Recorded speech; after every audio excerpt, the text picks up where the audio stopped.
There is a Mars exploration program, and there is a lunar exploration program, and yet there is no Venus exploration program. But Venus is a planet that is very similar to the Earth in so many ways. And as we learn more about exoplanets, we realize that we have so much more to learn about Venus that could help us understand our place in this larger universe.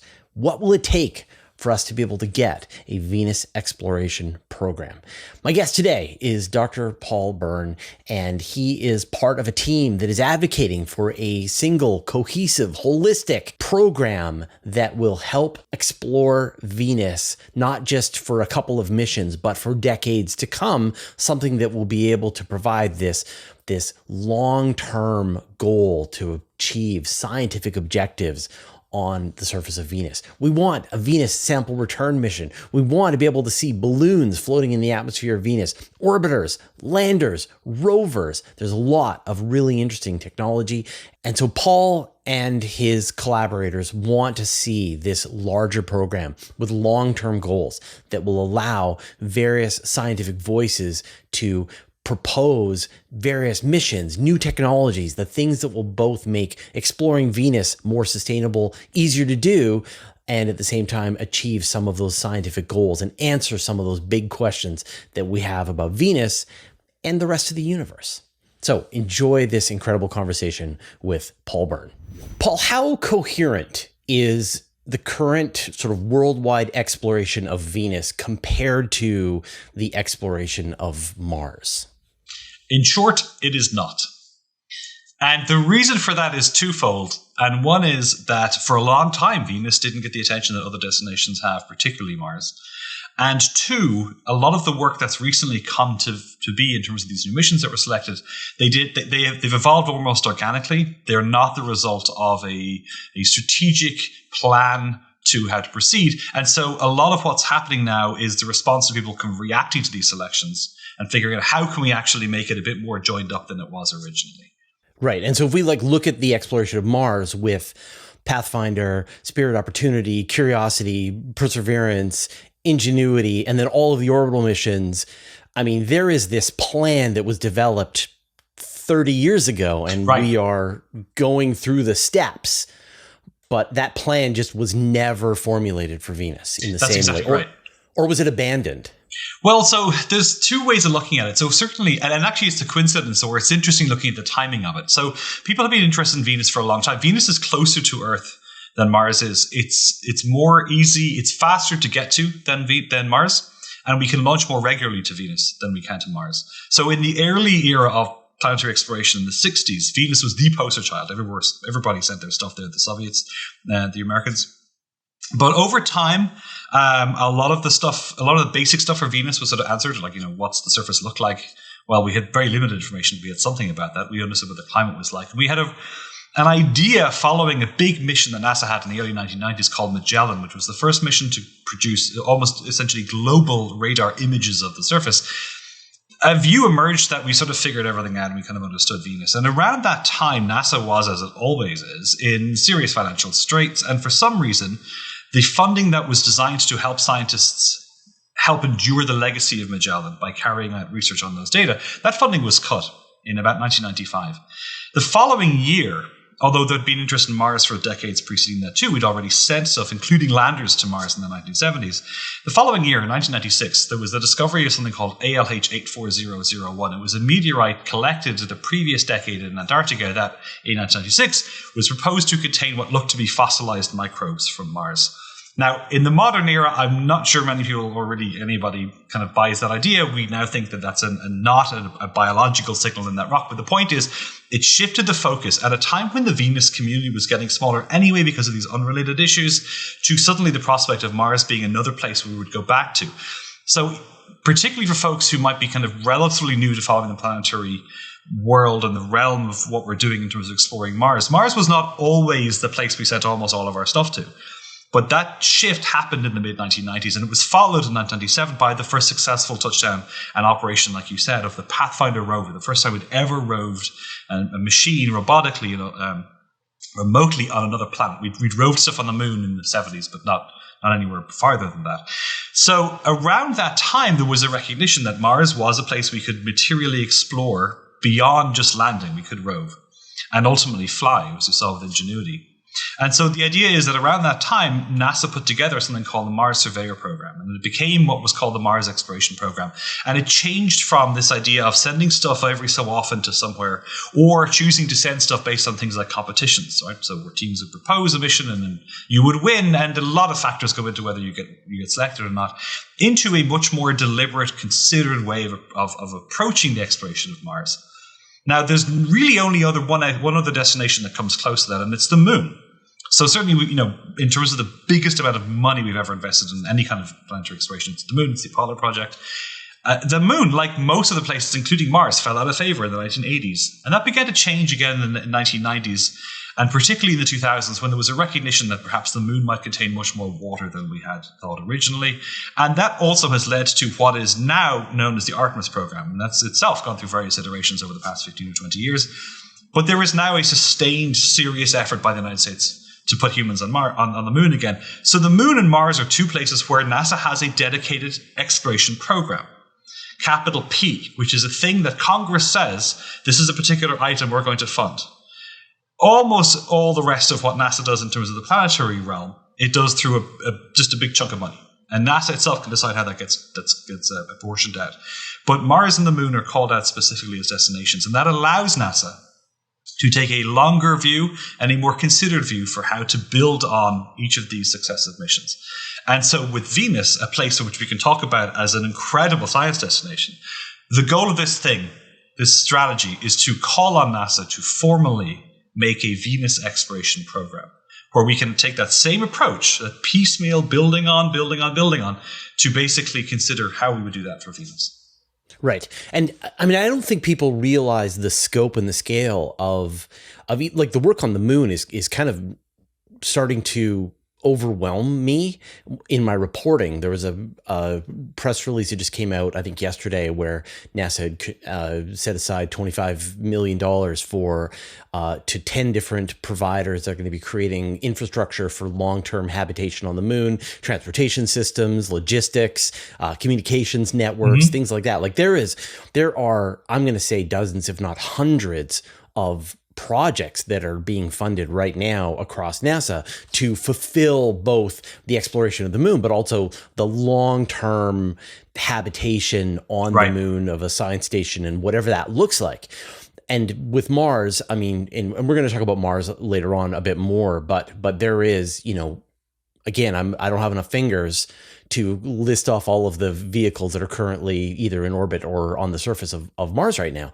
Right. But Venus, it's, when I think about the times that we've done reporting on Venus, it's very much been, there was this mission. Oh, this mission's been delayed. There's 3 missions. One of them is a Venus mission. Now it's been canceled. And you just don't have that comprehensive thing. So you guys are proposing, and let me see if I got the name here right. The, the Venus Exploration Program. And that's just the Moon Exploration Program, the Mars Exploration Program, and there should be the Venus Exploration Program. We didn't have a better name, and it may be that it gets called something else, but we want to be straightforward.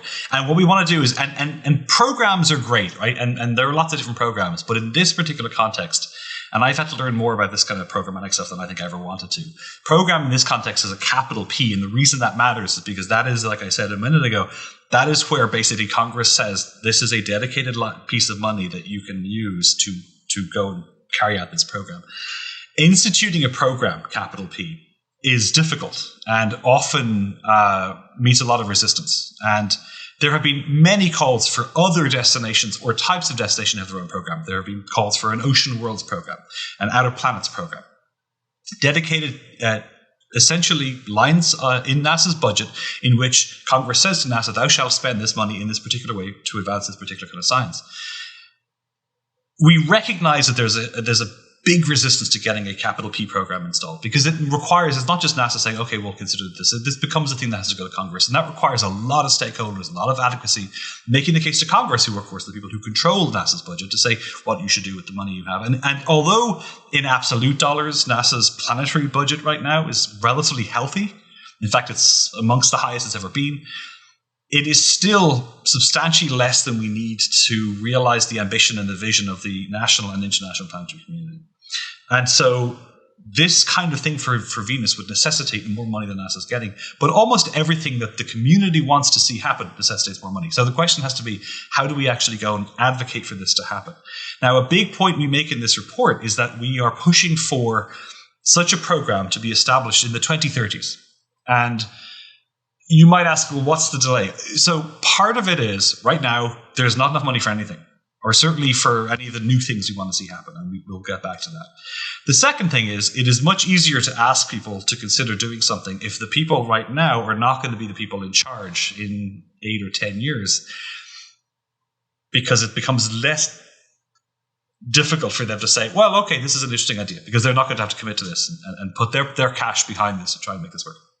But the third reason, too, is that, and you alluded to this, in 2021, coming up on 4 years ago, NASA selected 2 Venus missions out of a competition that was whittled down to 4 missions. All of them fantastic and exciting missions, but 2 of them were Venus missions. And finally, after more than 30 years, NASA finally picked 2 missions dedicated to study Venus. And the following week, the European Space Agency, in their own competition, picked a 3rd Venus mission. So over the course of about 2 weeks in June 2021, we went from no missions to 3 on the books to go back to Venus. The issue is that the way the European Space Agency does things is that these missions take a long, long time to develop. And so we know we're not going to see that mission launch until the early 2030s. The missions that NASA picked would nominally have launched in the late 2020s. It takes about 5 or 6 years on paper to go from, yes, verily they shall fly, to we're putting you on a rocket, in terms of the technology development. But the main limiting factor for all this is the money. And NASA has had substantial cuts to its money, or at the very least, through things like the Fiscal Responsibility Act, NASA's budget has not grown at the rate that these new missions coming on stream required, and also in light of seriously high inflation for the last few years, NASA's buying power has decreased in real world dollars. And that's meant that these Venus missions have been delayed, and so they are now also looking at early 2030s launches. So we're not going to get new Venus data for another, probably it's now 2025, certainly 8 or 9 years. And we're not going to get the big fire hose of data back that we were expecting for probably still another 10 years. So there's a lot of time and a lot of data we already have for Venus that we in the planetary community, both in the US and abroad, can make the case for that Venus is a place we want to go and study. And that there's a whole pile of stuff yet to be figured out with the data we have to position us to be optimally ready to take these new data when they come down. So that's part of the timeline for why we're suggesting that this be done within the next 10 years, because nothing's going to happen meaningfully that we can work on before then. But if we can demonstrate in that intervening time why it's worth doing, then it might become an easier sell in the 2030s. But give us a sense of budget that, I mean, I think, or at least not necessarily quantities of budget, although we can talk about that too, but just like the way having a set budget year after year after year allows you to schedule your exploration in a way that fits within the budget. And with Mars, I mean, it feels like there's this regular cadence. It's quite exciting. And then same thing with the moon, and clearly the budget is sort of increasing as this is happening. But I can see with Venus, you have to fight for every single one of these missions. And then you say, we should go to Venus to explore the cloud tops. And someone will say, well, like, didn't we just go there? Right. So no. Yeah. So there's a really interesting phenomenon in this, and we've seen this before. Missions beget missions. And we've seen that with the success of the Pathfinder rover in the late 1990s, it demonstrated to NASA that you could successfully land and rove. And that led directly to what became the Mars Exploration Rover Program, MER, and that was Spirit and Opportunity. And then Spirit and Opportunity indicated just how powerful the science you can do if you have a roving geologist on the surface. And that directly led to Curiosity, which in turn led to Perseverance. And now Perseverance is sort of the cornerstone of what is this broader thing called Mars Sample Return. So each time you develop these missions and the community grows in response, in anticipation and in response to these data, when that mission ends, you have a large community in place. Now, this happened in the US in the 1990s, and after the Magellan mission ended, that community was not as big as it would be today because there were far fewer people studying Venus. The community was much smaller. Planetary science as a discipline was much younger. And so in the modern era, it seems difficult to, and we see this with Cassini, for example, which was this incredible flagship to the Saturn system. that the people working on Cassini are now actively putting their attention to things like the JUICE and Clipper missions, or to the Dragonfly mission of Titan, or to a future mission called Uranus Orbiter and Probe. So once people are thinking about a particular destination or type of destination, and they're putting a lot of their time and effort into it, it becomes harder to not want to see what the next mission is. And if you have a dedicated program line, to your point, a dedicated pot of money that need not in absolute dollar amounts be a huge amount every year, it becomes much easier then to have a longer term vision for how you would do that. So we go to the cloud tops. We already have questions of the clouds and of the surface and of the interior of Venus that in some cases go back to the 1970s. So we have plenty of science to do, even before we get the new missions that are going to return data in 10 years. But if we know we're going one place, then we can anticipate what kinds of data we might get, what kinds of questions we might have. And we can begin, before that mission even flies, to think of what the next step would look like. And the reason that's important is because we can, rather than finding ourselves, as we fortuitously did in 2021, finding these missions picked over the course of a few weeks, but these missions were not designed to be synergistic. They were designed explicitly to be in competition with each other, because that's normally how NASA does it. And the teams, to their credit, have done a great deal of work, and the community generally, with NASA's help, to figure out how can we actually maximize the synergy of these missions. But being able to design a set of missions in which one builds on the other, like we've done for Mars, would enable us to identify ahead of time where there might be redundancies, or where there might be bottlenecks, or where, for example, there's a particular technology we have to invest in that we don't need for 10 years, we know is going to be required, and we can begin to work on it now without having to regularly rely on the stuff that we normally do, which are basically competed proposals. And if you, for whatever reason, don't get selected, you've got to wait a year or two. It just delays things a bit more. Now, that said, the Mars community is still subject to a lot of those constraints too. So this is not to say take any of the Venus stuff out of competition. But having some amount of money that we know is going to happen allows us to dream bigger and to dream more strategically in terms of what we can do in next steps. So in your proposal, you identify a bunch of various technological programs that are happening at NASA. Things like the hot operating temperature technology, ways to have metamaterials, technologies that can withstand the kinds of conditions that you might find on Venus, but yet would also work great as a microchip in a jet engine or something where you need to operate at very high temperatures. And so does it kind of feels like there's been this sort of parallel advancement of technological readiness across NASA to develop the kinds of technologies to prepare for the inevitable future full-scale exploration of Venus. Have a lot of these technologies progressed farther than people expect? I think there's probably a general lack of awareness generally about how far some of these technologies are. Yes. And that happens for a variety of reasons. And part of it is that when they are funded, as they have almost entirely been so far, from either internal NASA center money or from competed projects that NASA funds through various technology development programs, there is a sort of, it's not stochastic, but there's sort of a piecemeal kind of, these things happen in parallel.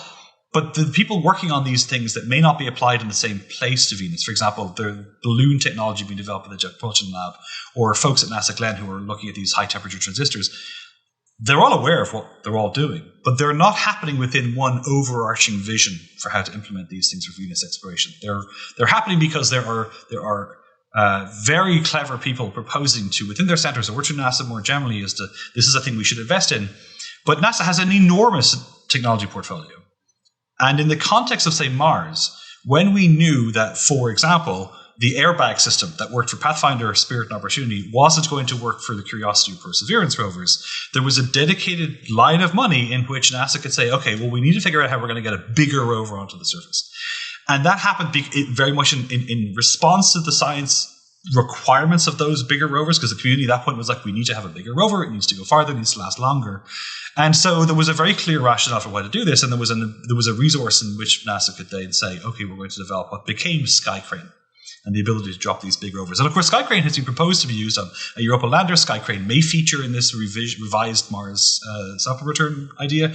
So again, you're seeing technologies developing that you could then later use. For example, the high temperature technology you're talking about for Venus that could be used things in commercial applications like jet engines could also be used to help a rover or lander on Mercury function, for example. Because right now we are very limited in how we would be able to explore Mercury on the surface if we were to go there. So certainly these things are happening, but they're not necessarily happening in a joined up way. And that's one of the benefits of having a program like this. It's not just the missions and the science that builds on itself. It's also the enabling technologies and having an overall vision, which we try and give an example of in this strategy document, indicates the kinds of work that's been done so far and the exciting potential it has to enable Venus exploration in the future. But it's made that much easier if it's happening within this kind of joined up way. Yeah, I mean, my sort of feeling, my perspective on this is that as I see some of these technologies that we report on with microchips working at very high temperatures, and I sort of imagine that someone's like, look at this, we've got a microchip going at 600 degrees Celsius that should be melting, but it's working fine. And then the everything was successful, and we take this technology, we put it on the shelf, and we tuck it into bed. And we hope that somebody's going to come along later and apply that to some other thing, as opposed to this very comprehensive, cohesive capabilities expansion of your, in not only the missions themselves, but the underlying technologies, the technological readiness that then feeds into future missions that become enabled. As at the same time, you've got this feedback that's coming from the scientific community saying, here's what we need next, because we're just learning so much from the current mission. Like all of that is just non-existent. Right. So there's this thing that I became aware of in the writing of this thing called the Valley of Death, as it pertains to what's called technology readiness level. So TRL is the thing that's used in defense and civilian space science and all kinds of applications that basically says the higher your TRL, the more ready you are to go and fly and actually the thing to work. And a lot of stuff starts off at everything starts off at TRL 1, which is like the unicorn, right? Like we think this is possible. And TRL 9, warp drive, right? And TRL 9 is like this thing is functionally working in space.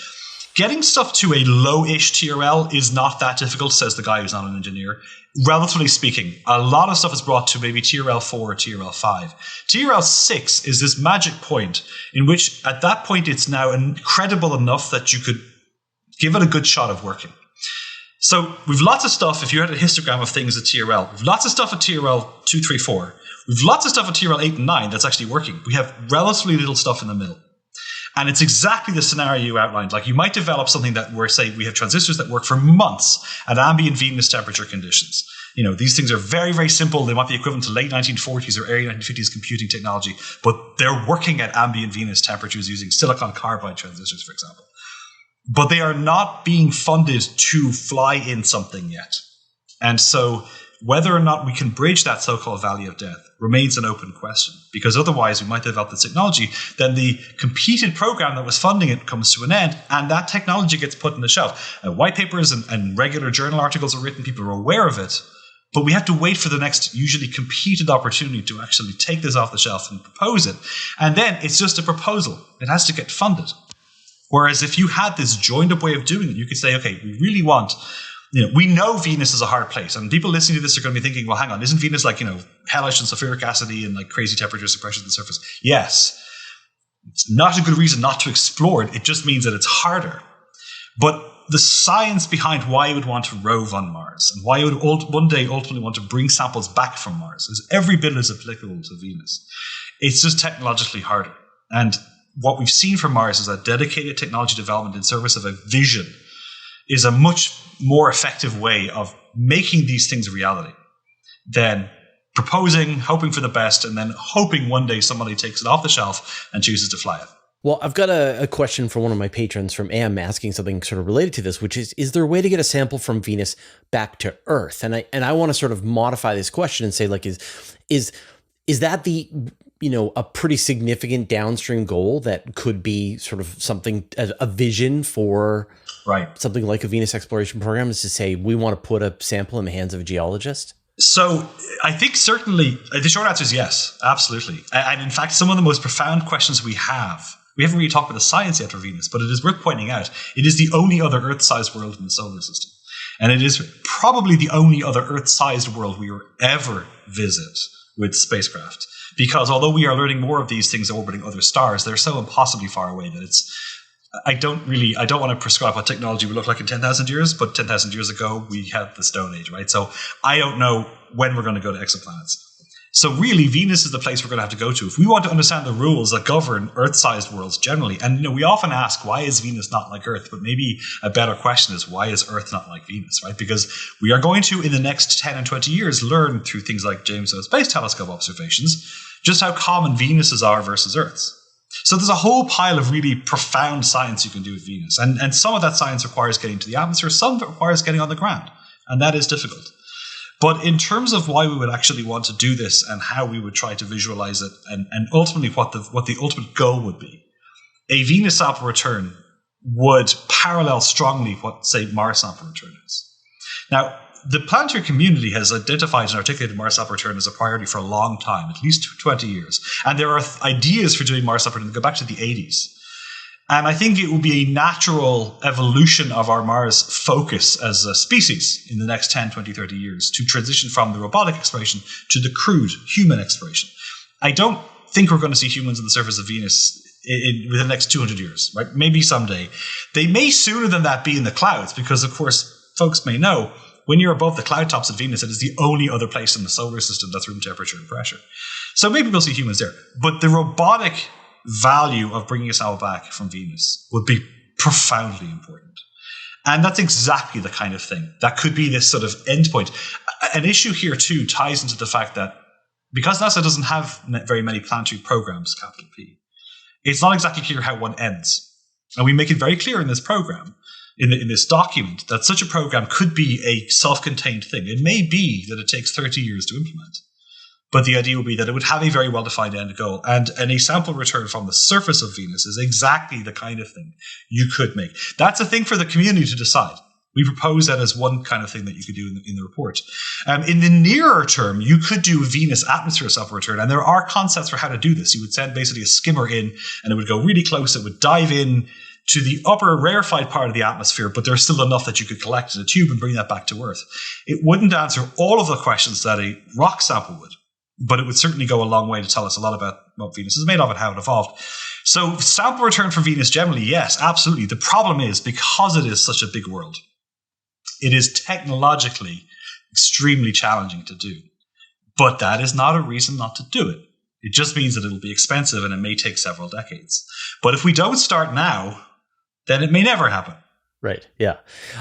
So I do want to talk about the science in a second, but before we talk about that, I want to talk about how Venus has a lot of benefits and advantages as a place to explore. That it's close, that it's easier to get to than other places. That's exactly right. Make that case, and then we'll talk about the science that we can then learn.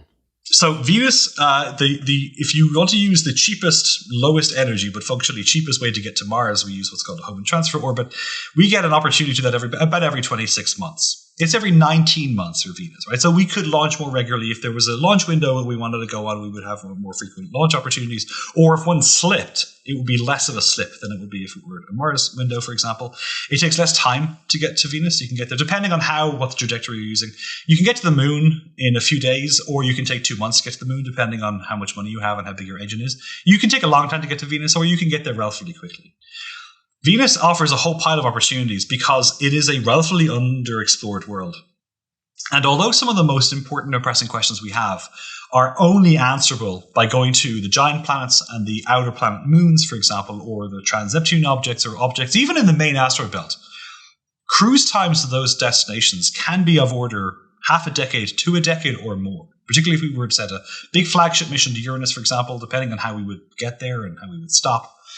It could be 12 or 13 years. Are we using a Jupiter gravity assist? What kind of method of propulsion are we using? Neptune even longer. That does not to say that we shouldn't do those missions. We should.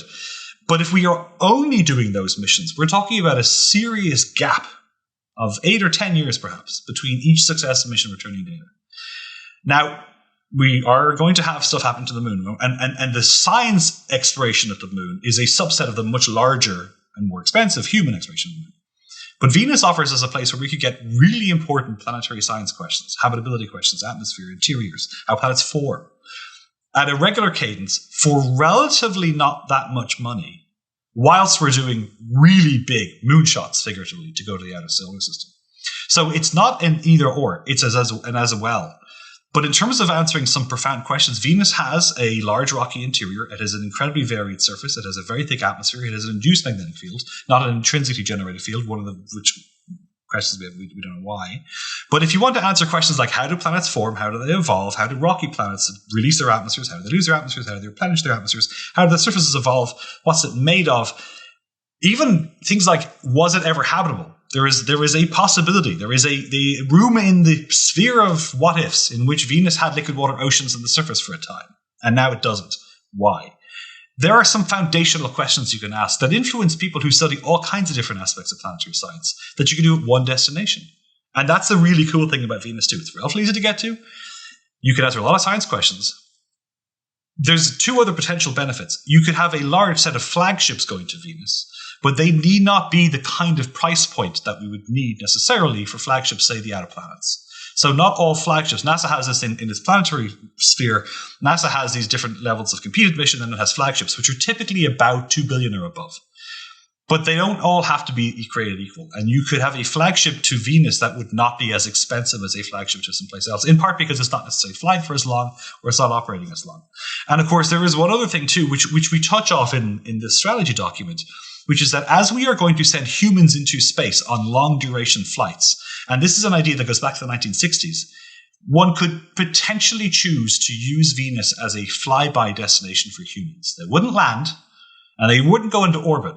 But if we were getting the idea of putting humans into space and seeing how they got on neurologically, physiologically, emotionally in long-duration spaceflight, you could either go to Venus on the way to Mars, depending on where everything is lined up at the time you launch, or simply do a flyby of Venus as part of the, essentially, shakedown for how you would put humans into space. So it offers a very useful destination for humans too, because it is closer and poses less of a risk than sending humans just in terms of their first deep space flight to Mars in the first instance. And of course, while you're there at Venus, you could drop off probes, you could do some stuff on the ground, right? So you would get opportunistic science while you're there too. So one could argue, as we have, the road to Mars goes through Venus. The road to understanding planetary habitability goes through Venus. There's a whole pile of stuff you could do there, and it's right next door. Yeah, I mean, we've got the Europa Clipper, which is doing flybys of various planets, including Venus and including Earth and including Mars, I think. And that there's a case to be made that pretty much any spacecraft that you want to send anywhere, you're going to need to do a gravitation. If you want to save fuel, if you want to carry a more payload, you're going to have to do a gravitational assist pass to Venus anyway. Mm-hmm. Why not add a few extra probes to the spacecraft? Right, exactly. And, you know, it's like, why not add a helicopter to every mission that's going to go to Mars? There's just so much value in having that done. And so back to that idea of that exploration program with a capital P, then the people have a seat at the table as these missions are being developed and going, you know, if you're going to pass by Venus, here are the next 3 CubeSats that we want attached to, bolted onto, you know, that mission, that flagship mission, to be able to continue on that scientific exploration. We're going to push these 8 technologies up to technological readiness 7, right? Yes. We're going to do all this kind of stuff. And there's just this coherence that you can bring to the table as opposed to... That's exactly it. You can imagine... Yeah. You've got this big table of all the things you want to do and all the ways we would do them. And then as these missions are using Venus as a gravity assist anyway, you could start checking off some of these boxes saying, well, you're going to be there. Will you consider carrying this CubeSat? Like one thing we point out in the strategy document, again, taking a leaf out of the Mars playbook, is the value of having a dedicated communications system at Venus. So right now we have a thing called the Mars Relay Network, and it's comprised... It has basically orbiters from the European Space Agency and from NASA carry a very similar kind of radio, and they have established communications protocols so that, for example, the Perseverance rover can broadcast some of its data home through European Space Agency's Trace Gas Orbiter. This is a very effective way of leveraging stuff that's there. If you were exploring at Venus, some of the most profound and compelling questions we have right now require in situ exploration. And there's a number of ways you could do that. You could have a balloon or an aircraft in the atmosphere. You could have a lander or eventually a rover on the surface. But if you have stuff on the ground or in the air, If you have a dedicated orbiter, that's great, but maybe you can't afford a dedicated orbiter, in which case you have to broadcast your data back to Earth. That seriously limits you in what you can do and how much data you can send home. If you have a dedicated orbiter, that things get a lot easier. But if you had several spacecraft that happen to be there doing their own science, each with a similar kind of radio, it becomes essentially a force multiplier for how you would do this. And so you could potentially fly small sats, maybe not a CubeSat, but a small sat could be this radio comm system. So if you were a big flagship and you happen to be using Venus as a gravity assist, if you can give us an extra 20 kilos, give us a small sat and it'll be a radio. And then, of course, you can also, even with that, you can do things like radio occultations to work out atmosphere composition and structure. Like, there's always ways creative people have of finding science from opportunistic opportunities as they are presented by things like having a radio comm system on the planet. So there's no real downside to this, except that it costs a bit more money than we have right now. And that comes back to the whole issue with the capital P's, because it's also accompanied by a dollar sign. Hence the need to advocate for why this is a good idea in the years ahead. But also, I think it's not a conversation that you're going to have naturally. Like, when I'm planning out my mission to the asteroid belt, I'm not going to go and we're going to use a Venus flyby. I'm not going to go, oh, and by the way, find me somebody who knows about Venus, who can suggest some ideas that are half-baked that we can use to maybe get a little bit more science and make some Venus people happy. Like, that conversation is not going to happen.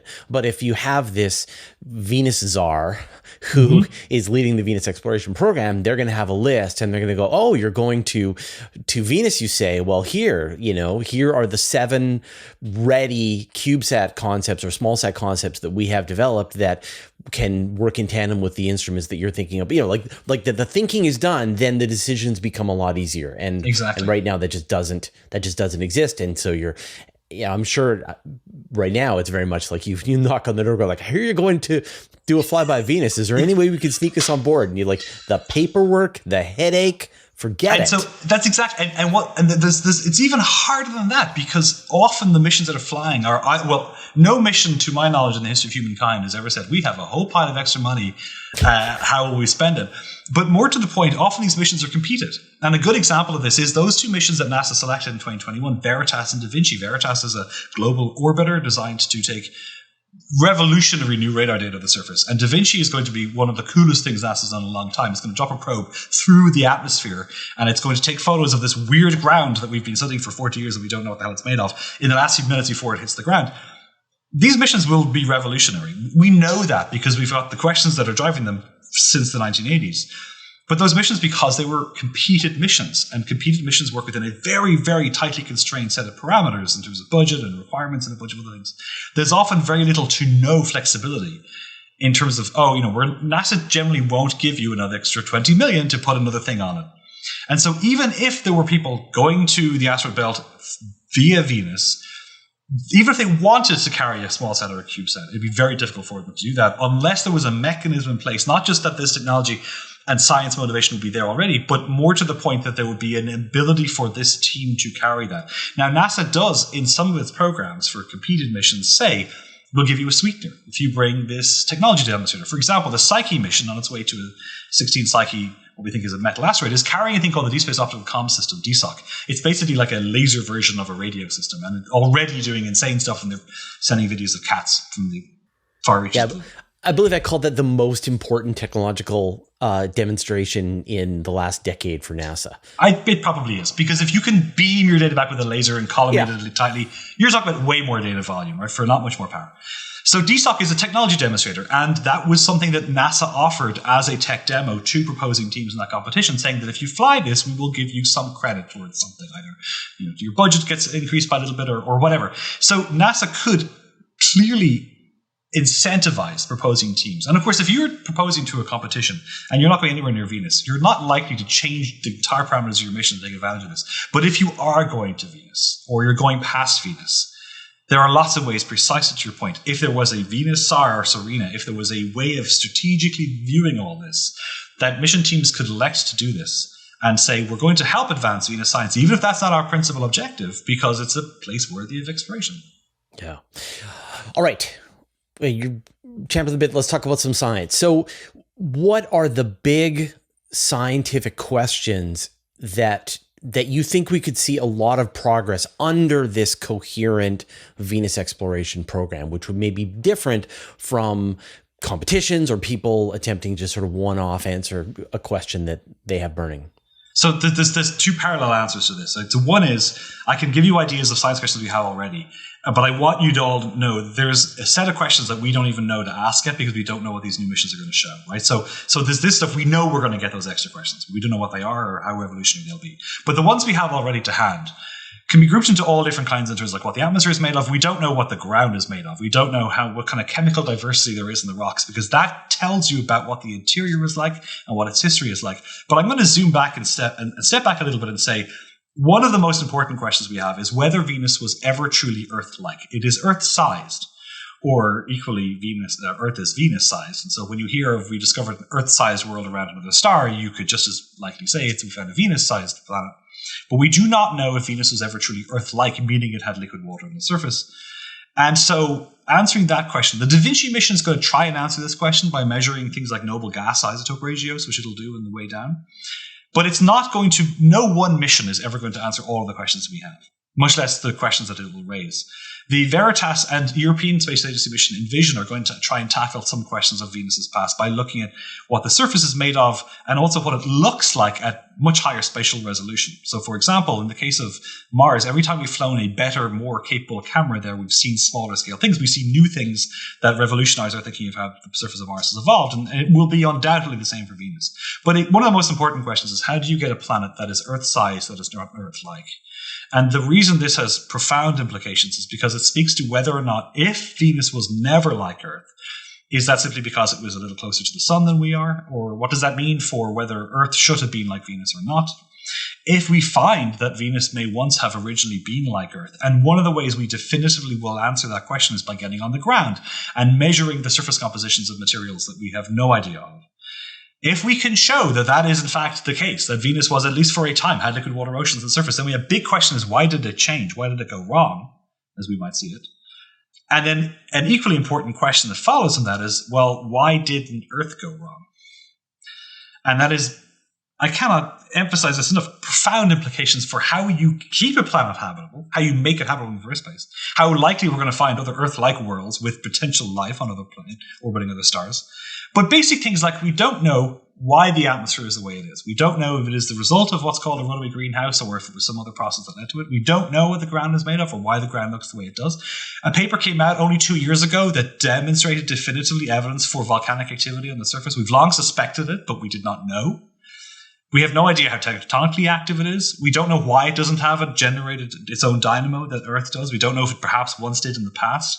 We don't know what the interior surface is, if it ever had plate tectonics or what it has now. We don't know how long the atmosphere has been the way it is. We don't know the rate, really, at which the atmosphere is escaping and how that interacts with the sun. We don't know why it rotates the way it does. We don't know why it rotates as slowly as it does. I mean, basic stuff like, why is it the color it is? Like, these are questions that really are worth answering, but it's not just, which is worthy in its own self, it's not just answering them about Venus. It's about, well, what does this tell us generally about large rocky planets? And that's the thing that really excites me about Venus.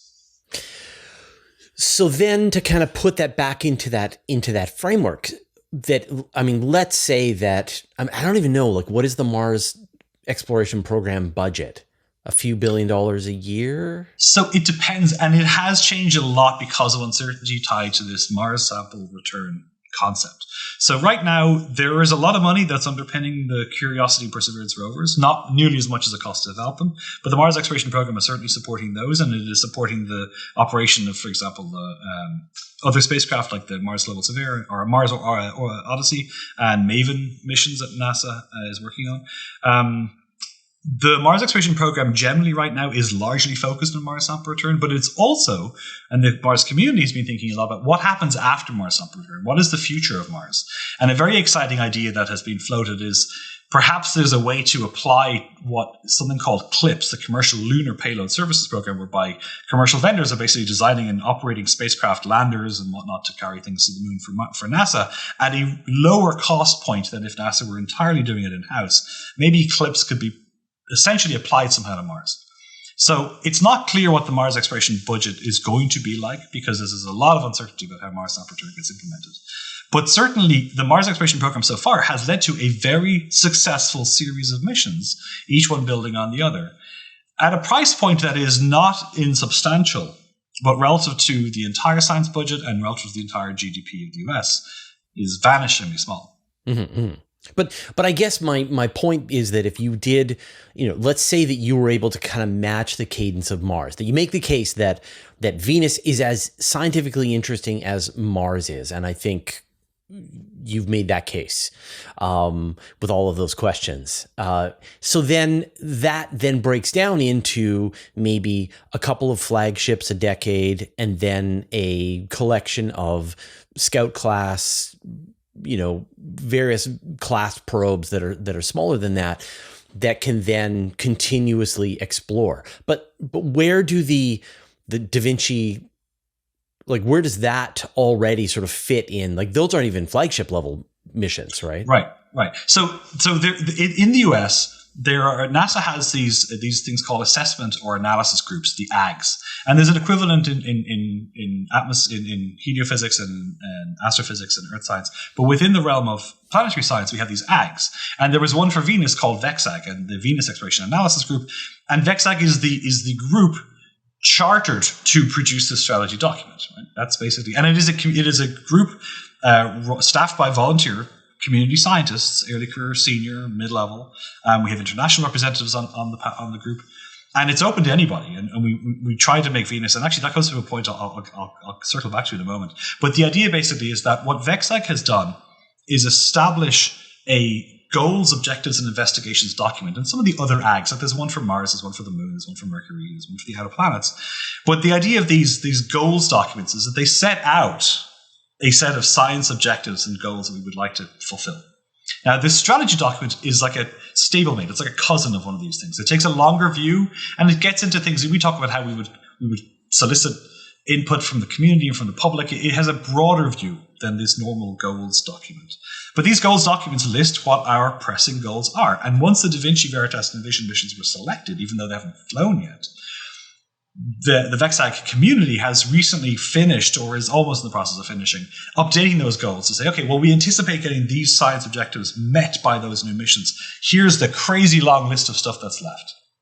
And so if we were to have a Venus exploration program, I think an important point would be to continue to get feedback from the community as to what that future set of goals should look like, and then make recommendations to NASA as to how we would meaningfully implement them. So basically the idea is that the Da Vinci, Veritas, and Vision, and any other missions, for example, if the private mission Rocket Lab flies the science that it would take from the atmosphere, if China or India or Japan goes back to Venus, or really any other, the Koreans have talked about going to Venus, collaborating internationally with these efforts to basically realize all these science goals, because of course the United States is not the only place that goes to Mars, right? We have everything from the UAE to Mars to China to India, and so ESA, European Space Agency, China and India. So the idea basically is that you would fit all of these things into this vision. And we already have the basics of that vision available. We would want to open it up and make sure we're getting as many perspectives as we can, and that's important. But basically, if we were to implement this program, we would very easily be able to slot in Da Vinci, Veritas, and Vision into what they're doing. And of course, whether or not there would still be an ability for people to propose competitive missions to Venus, I don't know what the answer to that would be. There is a set of missions to which people cannot propose to do Mars stuff, but there is a set of mission competitions in which they can. And so the InSight mission, which was the first mission to launch it, to put a seismometer on another planet, not counting the Moon, was a competitive mission through NASA's Discovery program, whilst there was still the larger Mars exploration program taking place. So it doesn't, again, have to be either or, it could be both. But when the time comes to develop this strategy for what it should look like and what the actual milestones should be, of course, that would be a community-wide discussion. But it would be very, very straightforward to take those existing goals documents that we've been thinking about for a long time, see how the existing missions slot into it, and then see what the remaining questions are thereafter. Now, I know that this is a very kind of nebulous document, that people have very explicit science goals, but not necessarily the hardware that they would like to accomplish that. But give people a sense of the kinds of flagship missions that could be sent to Venus to start to answer some of these questions. Right. So there are still a lot of science you can do with an orbiter. There's still a lot of science you can do with an orbiter. So there are orbiter missions. They need not be flagships because we know how to do orbiters at Venus. And we know how to do that at a relatively affordable price point. I'm using the term relative here because in absolute dollar amounts, there are a lot. But relative to how much we spend in missions generally, Da Vinci, Veritas, and Vision are all modestly sized missions in terms of the science return they're going to give us. The next set of questions thereafter then require in situ. And one of the benefits of Venus is that you can do a lot of in situ science in the atmosphere. You do not have to get to the surface, where the temperature and pressure conditions are hellish. And in fact, with a balloon or an aircraft, and of course balloons are, in my view, and I'm heavily biased towards this because I've been involved in efforts to try and fly a balloon to Venus, a balloon is lighter than air. It will be a lighter, less massive effort than trying to fly an aircraft. But even with a balloon, you could have a small, modest one. And in fact, humans flew. The Soviet Union flew 2 balloons, the Vegas 1 and 2 balloons in 1985. They operated for about 2 days. They demonstrated essentially a bit like the Pathfinder rover at Mars, the proof of concept that you could fly a balloon at Venus. But you could have a small balloon that lasts for a few weeks or a huge balloon that operates for years. Because the balloon is just the platform. It's scalable. You can make it big or small, more or less capable. You could have, with presently available, not quite off the shelf, but functionally off the shelf technology, you could have a lander on the surface that might last 8 or 10 hours, much, much longer than the Soviet landers of 1 or 2 hours. But we're itching to have a months or years long lander like we have for other destinations, including Titan with Dragonfly, for example, or the Moon or Mars. That requires the development of this continued push to develop the high temperature technologies. But until and if that happens, and I hope it's until that happens, you could still do some really important science on the surface because we have not had a modern lander with modern equipment on the surface of Venus. The last time we had a lander on Venus was in the 80s. And although the Da Vinci probe will reach the surface, it is not designed nor is it required to operate on the surface for very long. It will not be taking samples of the rock. Its science and the tremendous impact Da Vinci will give us will come from its characterization of the atmosphere and photos of the surface. So the point is that you could do stuff right now by doing in situ. And then once those data come back, and we're probably talking the late 2030s or 2040s, assuming we were to start now, that gives us enough time to continue pushing for the high temperature electronics. And then with that, we could have long-lived landers, we could have rovers, and we could have balloons or aerial platforms, or we call them aerobots, aerial robots, that would operate under those higher temperature conditions, say under the clouds. And in fact, something we make, the point we make in the strategy document is that eventually, and I see no reason why we couldn't, if we wanted to, have Venus rovers. Venus rovers will not look like Mars or lunar rovers with wheels because the atmosphere is so dense and thick there. And yes, very, very heavy and very, very, very hot. But you could use an aerial robot as a rover. It wouldn't have to have wheels. You could use an inflation system and have this thing move and traverse great distances. But the point is that the aerial technology we were developing for a balloon above the cloud tops would ultimately would be the forerunner of the technologies we would use to explore under the clouds where the temperatures are a lot higher, right the way down to the surface. So that's the modality we're talking about. Long-lived stuff underneath the clouds, long-lived stuff above the clouds. And much of that technology is almost ready to go now. I mean, and then I'm sure people can imagine all kinds of mixtures of this. Balloons tethering down probes that can spend time and then reeling them back up to let them cool back off. Right. We know that it has this relatively thick atmosphere, even fairly high altitudes. Propeller-driven vehicles might make sense. Like there's so many options, but you have to solve these problems both in terms of having lifting vehicles in the atmosphere as well as high temperature materials, and then as both of those advance, then your capabilities expand. That's exactly to the kinds of questions. And those capabilities will advance if there is a solid justification for why we should invest in them. And that justification becomes much, much easier if we have a vision for how we're going to explore. And we know that, okay, it's going to take 10 years to mature these technologies, but we're going to begin investing in them now, and with not a lot of money per year, such that in 10 or 15 years' time, we can have high-temperature rotorcraft or low-temperature rotorcraft that operate above the clouds where it is room temperature pressure, but are able to fly for months or even years using solar panels and batteries. So really, that world is our oyster in terms of how we would explore. We just have to have the vision to do so in a joined up way. And that's what we're missing so far. A couple more questions from the patrons. Brendan Roberts asks, is a floating habitat realistic even with futuristic technology? So my vision and my view of this, and I'm an eternal optimist, which is, I'm talking about Venus rovers, for God's sake, and I recognize they're 50 years away. Sure, why not? I mean, it is a place we know you'd have to have a lot of safety things in place, but it's worth pointing out that I hope within my own lifetime I see humans on Mars. But my own view of it as a scientist is that I think humans on Mars will look like humans in Antarctica, albeit probably about 1,000 times more expensive. They will be dedicated people. I hope it won't just be scientists. We'll have artists and poets, but we'll be a small group at a time living in an extremely well-protected, robust habitat. I don't see us ever colonizing Mars in any meaningful sense of that word, assuming we even had the moral right to, which is a whole other conversation. It's much easier if you want to put a huge number of people, put them in a space station. It's way easier than putting them on the surface of Mars with there's no UV protection and the soil is toxic, whatever. So living on Mars is going to be challenging. And I think living on Venus, okay, not on the surface, but in the atmosphere would equally be challenging. You would want to make sure that you have lots of systems to prevent this thing leaking and falling down, and an injection system if I'm wrong. But would it be extraordinarily difficult? Yes. Would it be within, if you told me 200 years ago, or if you told someone 200 years ago that we would have faster than air travel, or faster than the speed of sound, or we would have humans walking on the moon, they would probably think that's fanciful too. Would we have humans living in habitats on Venus in the next 200 years? Sure, if we choose to. I don't think there's really much we couldn't do. But we'd have to choose to do so and have to see the value of doing so.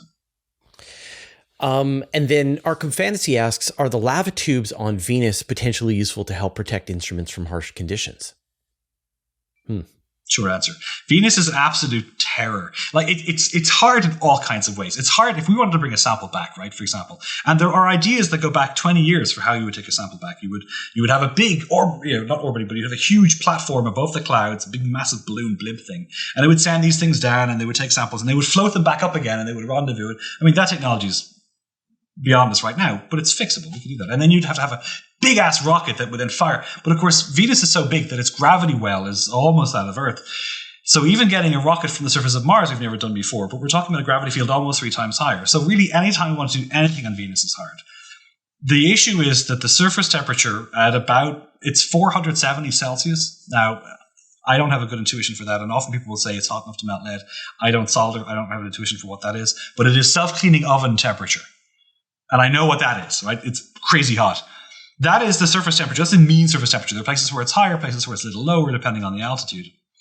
But the second you go down, it's going to get even hotter underneath. So unlike the moon in particular, where lava tubes would shield people from things like solar radiation, cosmic particles, we don't have any of those radiation concerns of Venus. The atmosphere is so thick. There are no impact craters today on Venus smaller than about 3 kilometers in diameter, because there's no object able to make a crater 3 kilometers in diameter or smaller that can get to the surface. That's how thick the atmosphere is. So I'm not concerned about our astronauts on the surface of Venus is suffering from radiation poisoning. I'm worried about them boiling, baking, being asphyxiated and being crushed.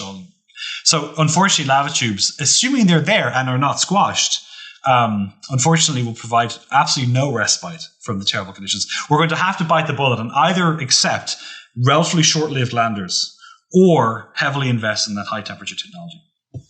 Paul, what are you obsessed with right now? I'm obsessed with finishing a proposal that's overdue. More generally, I am very excited by the prospect of more Venus exploration, and I really, really am interested in thinking about what we can say about Earth-like worlds and Earth-sized worlds generally. I'm extremely excited by things like Webb and these new telescopes, the Nancy Grace Roman telescope, or ultimately the new Habitable Worlds Observatory concept that's under development right now, because we are seriously taking it now, the effort to actually look for and characterize rocky worlds orbiting other stars. Because ultimately, one of the questions I think we all have is, are we alone? And I think we're beginning to take the first serious steps towards answering that question. Mars Sample Return is part of that. Going to the Uranus system is part of that. The Dragonfly mission to Titan. It's about trying to understand our place in the universe. And again, I know I sound like a salesperson, but Venus is part of that conversation, right? As an Earth-sized world next door. In the next 10 or 15 years, I think we could have material progress on whether or not we understand, A, if we were ever not alone, if we are today, and B, how is it that you might have life come to be in the first instance, and what does it take to keep it going? These are pretty important questions, and I think we're alive at a time when we have the chance to answer them. Yeah, it is kind of interesting to me. Like I'll read a paper and see someone is observing some rocky exoplanet, and then they're asking fundamental questions about the geology and the atmospheric loss and the climate and the wind speeds and the radiation balance and all of this. And I know that there's a whole community of Venus researchers going, yes. We have those exact same questions. We can help answer these questions. Yeah, and there's a planet right over there that we can just go and check. And it is so much easier to get to. And, in the last couple of years, I've become more involved in exoplanet stuff. And I'm not an astronomer, so not from the perspective of characterizing things, which is what really smart astronomers can do. But thinking about if we find a world and it's this size and it's this close to the star, we think it's this age, what might that mean for its surface processes? Because we have a good, not a complete, but a good template in the solar system. And it's got me thinking a lot about how you might just change one very small thing and have a hugely different outcome. And I think Venus is a perfect example of that. It's on paper the same as Earth, and yet it clearly isn't. We don't understand why yet, and that's a really important question, which is why we need a Venus exploration program, just to bring it right the way back. Yeah, no, totally. Yeah. All roads, all paths, all knowledge passes through or near Venus, I think is. Yeah. Well, Paul, thank you so much for your time. Good luck with the Venus exploration program. I look forward to its first official press release. Appreciate it, Fraser. Thank you. All right. Take care. I hope you enjoyed that conversation with Paul Byrne. Now, Paul is part of the planetary science community and has been watching very closely to what is happening with the Mars sample return mission. And so we had an additional conversation about what is the state of the Mars sample return mission, which of the various choices that NASA has recently announced is the one that makes sense to direct towards, and what does the future hold when you compare that to what the Chinese are doing, what international collaborations could bring. It's a really interesting conversation about the state and what the future holds for Mars sample return mission. And obviously, this also has implications for Venus sample return mission as well. So definitely check that out. That's available over on our Patreon. It's available completely free, but you have to follow us on Patreon to be able to get access to that additional interview. Now, I'm going to give you some final thoughts and resources, but first, I'd like to thank our patrons. Thanks to Abe Kingston, Adam Schaefer, Andrew Gross, Bear Lake Roofing, David Giltonan, David Matz, Dennis Alberti, Dustin Cable, James Clark, Jeremy Mattern, Jim Burke, Jordan Young, Josh Schultz, Paul Rohrbach, Sean Sargent, Spiderswap.io, Stephen Fowler Munley, and Vlad Chiplin, who support us at the Master of the Universe level. And all our patrons, all your support means the universe to us. Now, if you've been following the larger metaverse where I have interviews with Paul about Venus, I've gone from being a Venus skeptic to a Venus fan, and I am really excited about the ideas of how we can explore Venus over the long term. And especially as we learn more and more about various exoplanets, we see these weird conditions, places that could be similar to Earth, but maybe they're different from Earth. It would give us a way to understand the underlying geology that could create these worlds that are so different from our planet. If we could understand this version of Earth that is right next door. I mean, I can't believe the luck that we have a planet that is the same size, same gravity, same mass, same chemical characteristics as planet Earth, and yet couldn't feel more different if you try to walk around on the surface of that world. We have Venus. Now, you should check out the other recent conversation that I had with Paul about Venus and sort of the scientific case for Venus and some of the really interesting new discoveries that have been made on the surface of Venus about its recent volcanism. So definitely check that out. All right, we'll see you next time.